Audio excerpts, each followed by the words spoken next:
Well, Roosters fans, a real treat this week. Silky, we're joined by one of our coaches. Of course, he's a former player with the Knights. Penrith had a little bit of a stint at the Roosters. He started coaching at the Roosters in 2015. He has lifted the Betfred Trophy out of Wicked Stadium in St Helens, one of the most famous clubs in the English Premier League. He was former coach of the Titans and now, thankfully for Roosters fans, back here where he belongs, at home in Bondi. Please welcome to Roosters Radio, Justin Holbrook. Welcome, Just. Welcome. Oh, thanks for having me. Justin, we want to unpack a bit of the trials and tribulations of the life of a first-grade rugby league coach. Your coaching career started many years ago, captain coach down at the Dapto Canaries. That's right, yep. They won a couple of comps down there. Then you went to a couple of NRL clubs through the junior ranks, under 20s Holden Cup. Then you made your way to the Roosters in 2015. A real kind of apprenticeship, if you will. Can you tell us what it was like, learning your craft back then? Yeah, sweet Silk. Well, you obviously just mentioned where I've been coaching, and for me, there's two ways to get to head coaching positions or assistant at NRL. You either got a great playing background and you get there a head start on that in merit, which is fine. There's a place for that, and then there's the hard work and apprenticeship from the fringe players like myself. So that was a path I took. I just loved it. The minute, as you mentioned, I started captain coaching down at Dapto, and I just really enjoyed seeing players get better and feel that you've played a part in that process. So I love that introduction. Yeah, had some success there. Got into lower grades at the Bulldogs. I won a couple of reserve grade premierships, and that really gave me the drive to pursue it. Not really putting any pressure on the process. There's no point coming out, saying you want to be a coach. I just think you got to enjoy what you do. No matter, that's not coaching. That's whatever you do. If you're good at it, you tend to like it. Yep. And I really enjoyed it. And as you said, coached some lower grades. Some under-20s, which is a lot of coaching required. Reserve grade's a lot more man management. You're dealing with a lot of disappointed players that want to play first grade. So that's more the management style. Under-20s is a lot of tactical coaching required. You've got a lot of 18, 19-year-olds. So I've got a real good mix there, and then love the opportunity to be an NRL assistant here at the Roosters, as you mentioned, 2015. That was a huge part of my development in coaching, obviously with Robbo already being here then. And you had a relationship with Robbo prior to signing?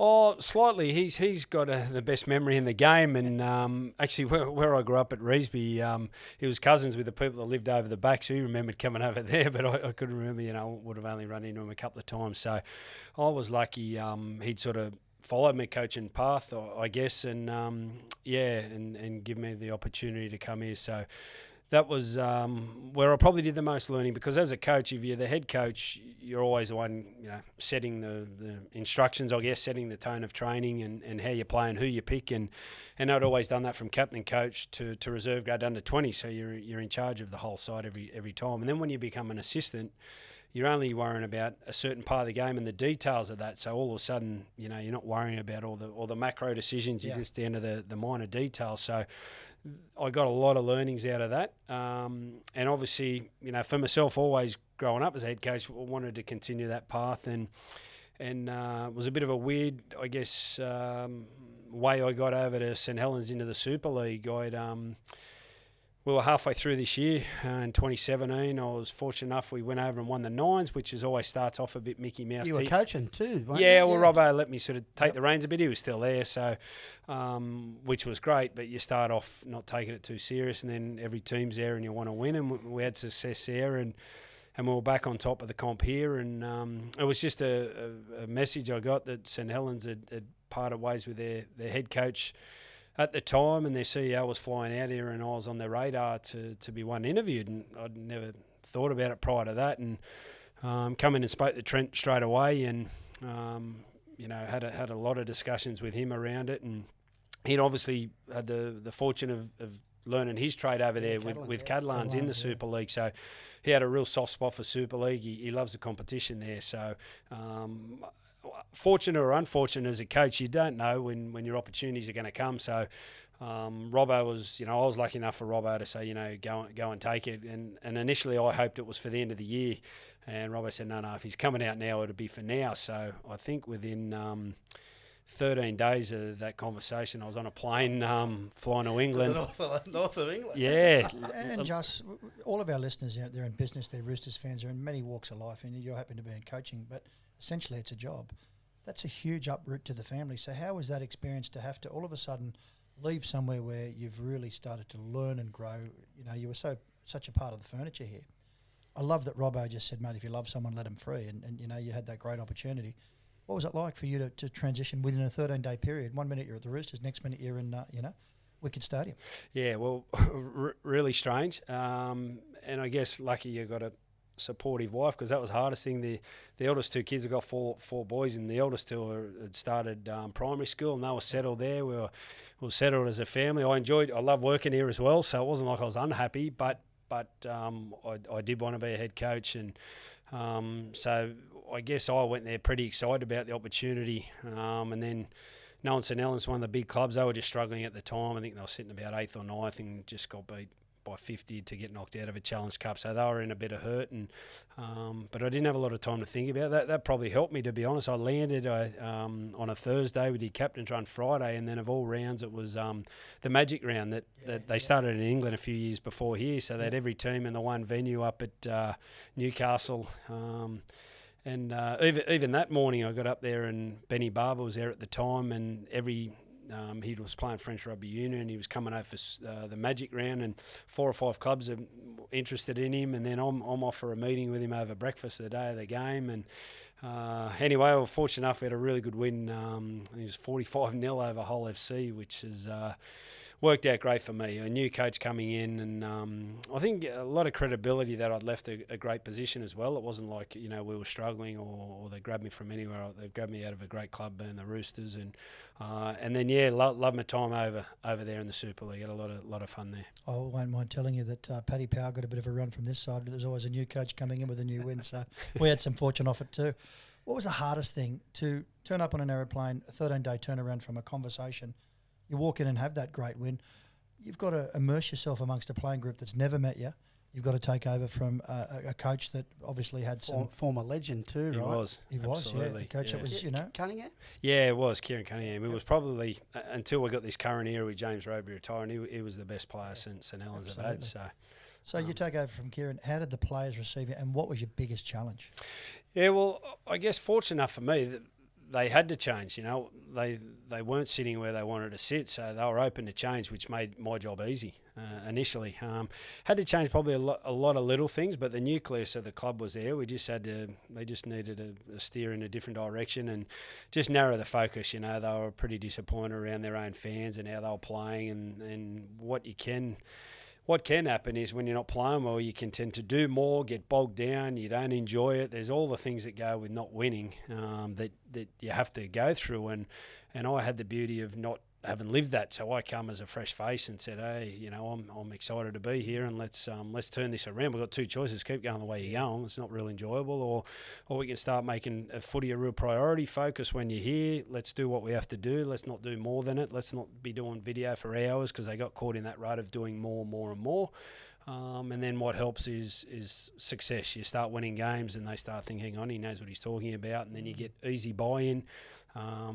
Everything can turn around, which fortunate enough it did. Speaking of success in the UK, your coaching records of about 80% those final 2 years. You win the comp in 2019, but we were laughing, waiting for you to come in, talking about the 2018 way you went out in 2018. Like, talk about heartbreak. Probably was that the toughest coaching moment of your career at that stage?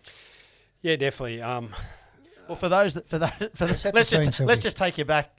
Can you talk us through that play? Oh, which one? The field goal. Oh, that was a killer. That was actually 2017. So, was it? Yeah, that was 2017, which I'd arrived halfway through the year. They're sitting 9th. We forced our way. It was only a 4-team semi. We forced our way into 4th spot, and it was only a 1 place 4, 2 place 3. So we had to play 1, which was Castleford at their home ground. Yep.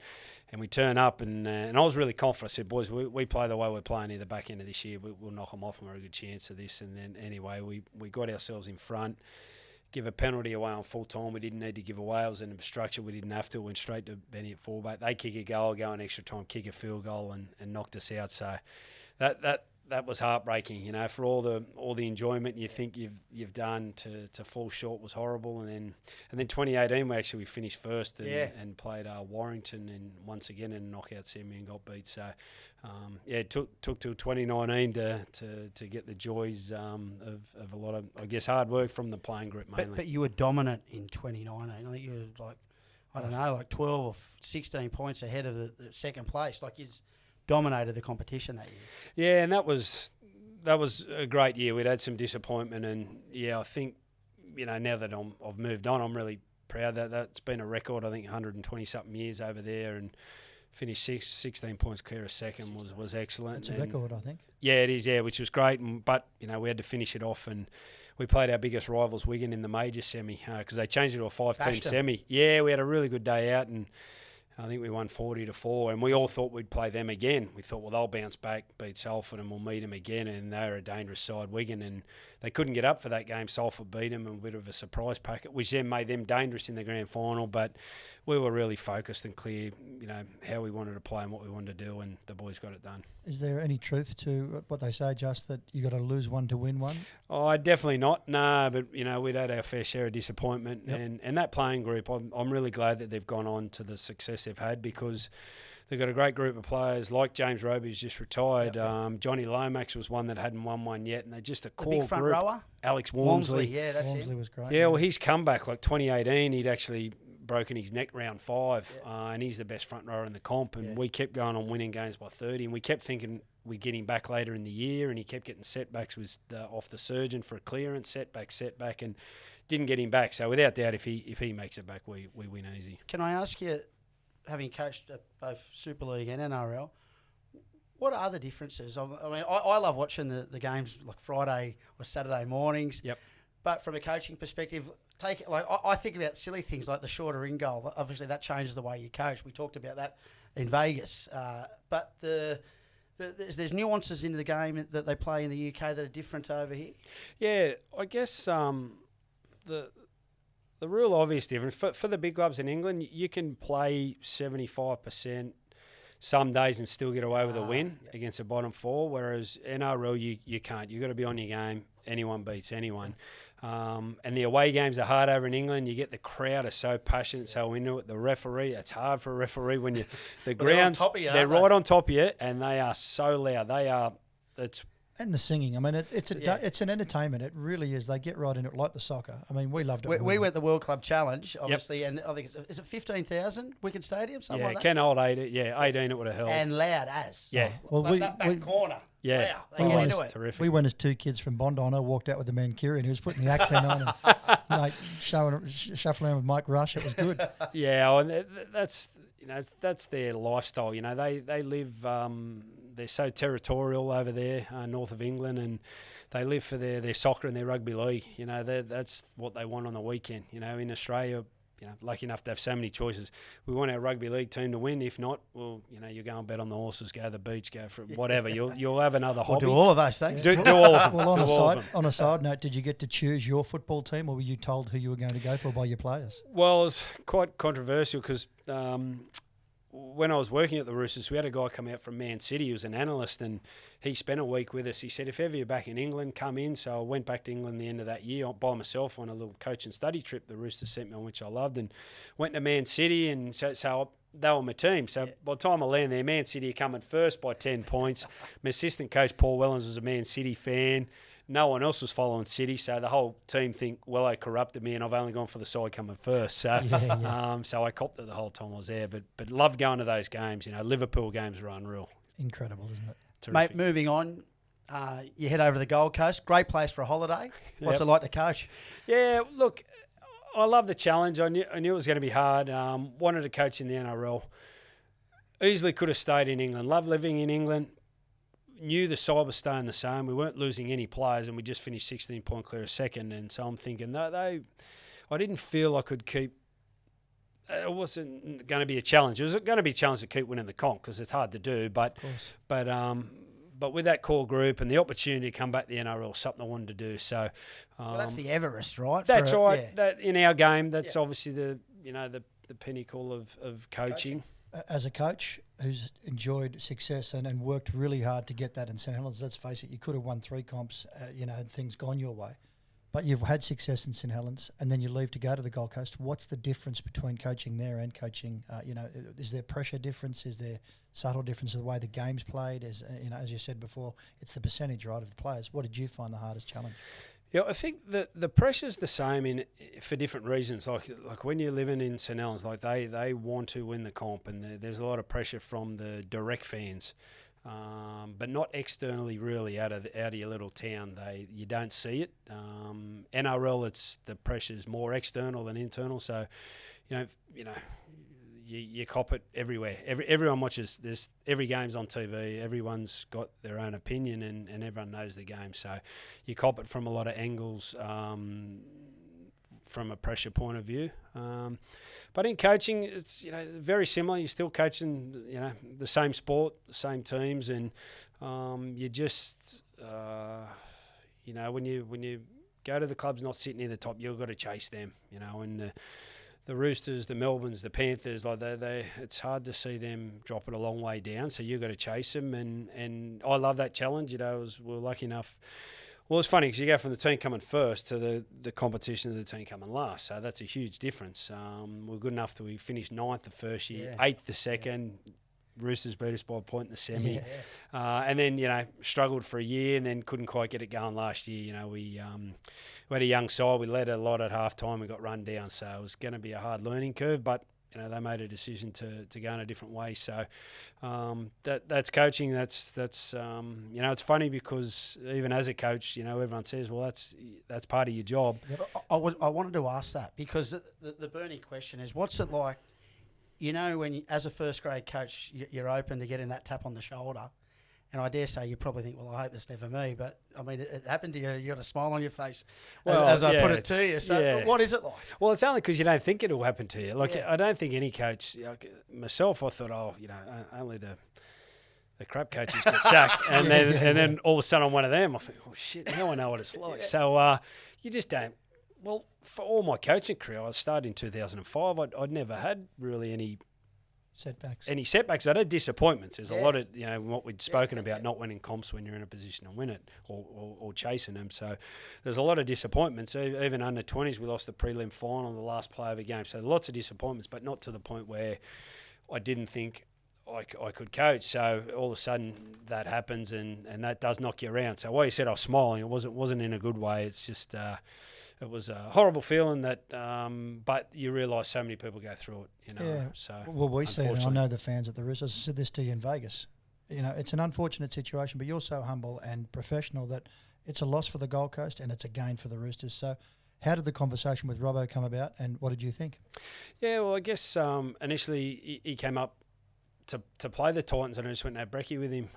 Was a back sort of third of the year. Swapping secrets, no doubt. Yeah, no, it wasn't even that. I hadn't had a lot of conversations with him since I'd left here, to be honest, just briefly a few times. So it was great to just sit down, and I love talking footy with Robbo, so I probably just waffled on a bit too long, and then he probably thought, hey, this could work if you want to come back. So I was unsure what I was going to do. To be honest, I came close to going back to England. Yeah, Warrington, right? Yeah, well, they've never won a Super League, so having enjoyed my time in England and loved coaching over there, it was a real sort of exciting opportunity that I thought at the time, was probably good timing because they just moved their coach on. So similar to when I went the first time, and I thought, could this be the right opening? Synergy, yeah. But then thought long and hard, and if I'm going to sort of take a backward step in my coaching level, I'd want to do it, under Robbo and at the Roosters. I just, love the club, love how they operate, and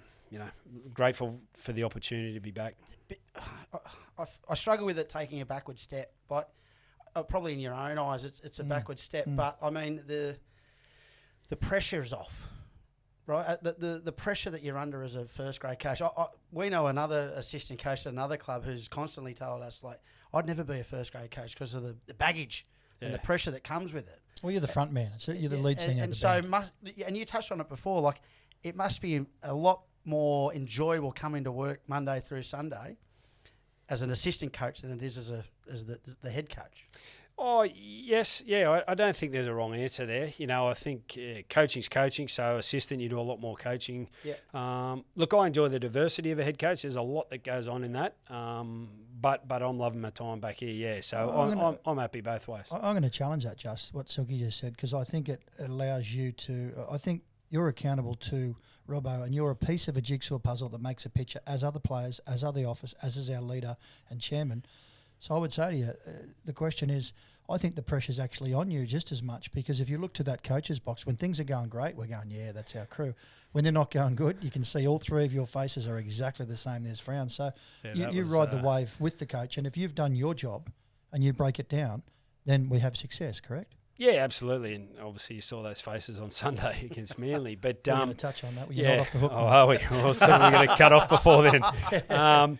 No, absolutely, a huge responsibility. Yes. And Robbo as a head coach, that's why I wanted to come back under. He challenges us a lot, which is great. I enjoy that, and we play a huge part. And the reason I'm back here is, we want to win. Robbo doesn't shy away from that. We want to win competitions, and there is a lot of pressure in that area. There's just internal pressure. So I got pressure from the head coach, but not pressure from everyone outside it. So just a lot of our listeners, we pride ourselves. We're not football experts. You are, and we love the opportunity to talk to you about it.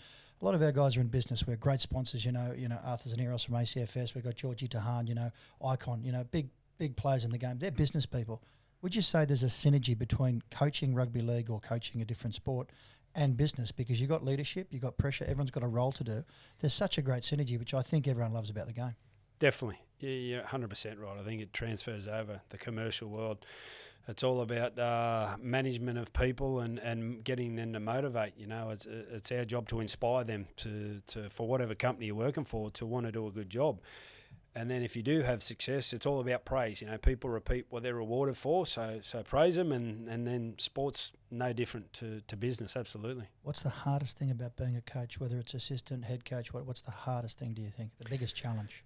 Losing. That's the hardest thing, And great answer. Yeah, and in particular, as a coach, you're responsible, whether you're assistant or head coach, for the whole group of players on the day, and how you play well, and all of a sudden you can feel helpless at times. Like the first decision on the weekend to award a try when we've been told that won't be a try all year, they're hard to take. You can get really frustrated, and but that's just part of it. You got to roll with it. It's a roller coaster of a ride, as it is for fans, like you mentioned. It's not just us as coaches. We got everyone that wants us to win every single week as well. Of course. So it's a roller coaster, but that's the joy, that's the beauty. 1 minute you're not sure how you're going to go. Round one, we've done everything right. How are we going to go? You get a great win. Round two, you think you're going to go well, and you don't. So it's a roller coaster of a ride that everyone's on. Well, you've opened the door there. I was going to ask a question about the role of an attack coach, but now you've opened the door comparing our week one performance to week two. Obviously, we can touch on the Vegas performance and the spectacle that it was, but comparing week one to week two, starting first with Vegas, how'd you find it? Yeah, well, we'll talk only about that. That was really enjoyable. I think, as a club, and Robbo set it up, as you guys mentioned, you've been to some World Club challenges, so the club's used to being on trips. Obviously, this was only a round one, but treated it like a World Club challenge, so you get away, and the key to that is getting the balance right in terms of not too much footy, but when you do your footy, you make sure you nail it. And I think as a club, the itinerary, CJ, the operations manager, and Robbo and everyone I put together was perfect. We had a real good mix of getting out to a bit of NBA games, visiting some big Roosters fans at their homes for dinner, which was incredibly enjoyable, and we were appreciative of those opportunities. But then making sure we nailed training, and enjoyed LA, got to Vegas with a real focus, and obviously played well. That was a real high quality game. Fantastic stadium. Amazing, wasn't it? Oh, it was, and it was needed. The day of the game was dead set blowing a hurricane there. I don't think you could have played rugby league outside it, and if it wasn't indoors, and if you did, you couldn't have sat there as a fan. It was the windiest day I've been alive. It was windy, wasn't it? It was horrible. But the minute you go into a stadium fully enclosed, the product's better. There's no dew, there's no rain, there's no wind, there's nothing to worry about, and the fans, it's a great experience. So I loved being part of it, and getting the win was the most important. Now, Just, I know that your ear was being bashed by one of our Centurions, quite a good footy judge, Andrew Jolliffe.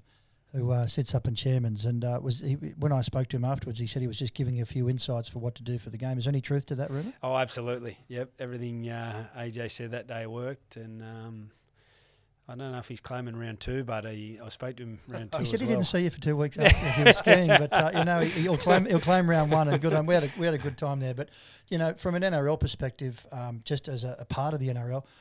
It's such a great concept. There was a lot of question marks over whether it should be done, but in reflection, what a great advertisement for the game, and what a great thing for other clubs to look forward to next year, and we're so good we're pioneers. Absolutely. Yeah, everything you said spot on there, Bush. I think out of the four clubs that went there, the other 13 are so, I guess jealous of the opportunity we got, and I think as a game, everyone talked about it, whether you were there or you weren't, and everyone that was there just had a fantastic experience. That many people flew over from England for it, and it was just a huge occasion. And I think, we've got to reward the NRL for whether you call it a gamble or not. It's a big call, to take that over there. So Silky's going to segue to round 2 in a second, but what were you proudest about on our performance getting to the football in round 1? What was the things that you were most proud of? I think the way we actually controlled the game. We were playing a Brisbane side who everyone knows, got beaten in the grand final, and such a dangerous footy side. Adam Reynolds, one of the best sort of game managers, kicking game, on a smaller field, narrower field, kicking game, all the things that a lot of people thought might have given Brisbane the advantage, and we come out and nailed that, and I thought the whole preparation was great, but on the days when it counts, for all fans and everyone involved, you don't see what we do during the week. You're going to judge us on the 80 minutes. Yeah.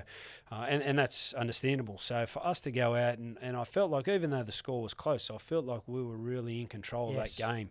And for me, that was the most pleasing point. It felt like that as a fan. I thought, geez, we're really, really, we're going to take it. And they're a great side, as we know, young, fast, fit, Reece Walsh factor, all these different things. Yep. And, to be able to be there and see Teddy and Joey Manu and Victor and some of our big names play at their best was really exciting for Roosters fans round 1. Yep, definitely. Move on to Sunday's performance. Here he goes. One thing, that you didn't touch on with the completions in round 1. I don't know what they were at, but they would have been pretty high. But it's apples and oranges, round 1 to round 2, wasn't it? Yeah, it was. Absolutely. Lobbed out to the 4 Point Stadium there, and Manly... Blood of a joint to play at. Yeah, too, right? Well, it was on Sunday. It was on Sunday. But...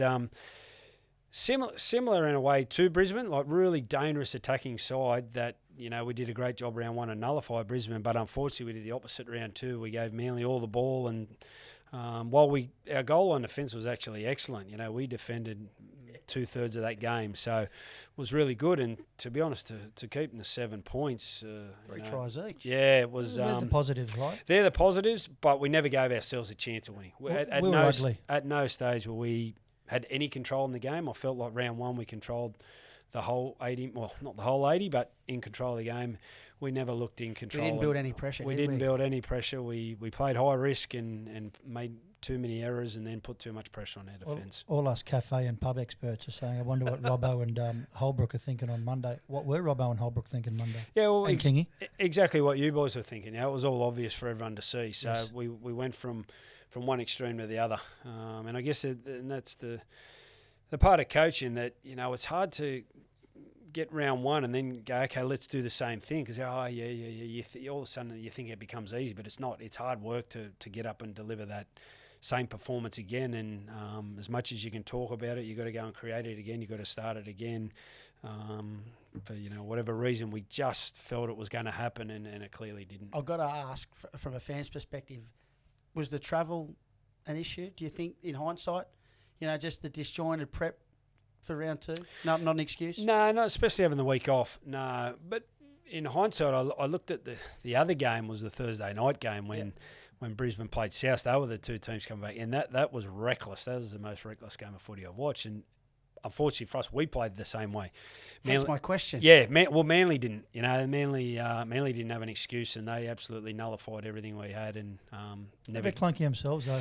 It was an ugly game on both parts. They just happened to get the ascendancy, and just had a bit more control, didn't they? Yeah, they did. Yeah, and controlled the game way better than we did. So look, probably the sides that did travel probably didn't play the best, but But there's definitely no excuse on why. We're definitely not blaming the travel. We got back, we had 2 weeks. We had the longest turnaround, or probably too long, waiting until Sunday afternoon. I would have liked to have played earlier, but Friday. Yeah.